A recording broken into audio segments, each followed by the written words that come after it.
పల్నాడు జిల్లా నర్సరావుపేట మహిళ హత్య కేసులో సంచలన తీర్పు వెల్లడించింది కోర్టు. మహిళను హత్య చేసిన నిందితుడు అంకమ్మరావుకి ఉరిశిక్ష విధిస్తూ నర్సరావుపేట కోర్టు తీర్పిచ్చింది. ఉరిశిక్ష విధిస్తూ జడ్జి తీర్పు ఇవ్వడం నర్సరావుపేట కోర్టు చరిత్రలో ఇదే మొదటిసారి.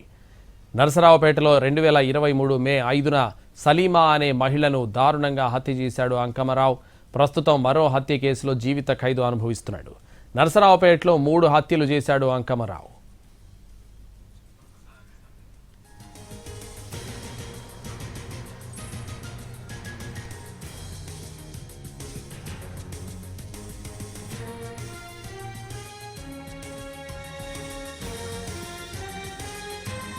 పల్నాడు జిల్లా నర్సరావుపేటలో మహిళ హత్య కేసులో సంచలన తీర్పు వెల్లడించింది కోర్టు.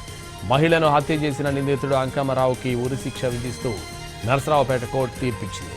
ఉరిశిక్ష విధిస్తూ జడ్జి తీర్పు ఇవ్వడం నర్సరావుపేట కోర్టు చరిత్రలో ఇదే మొదటిసారి.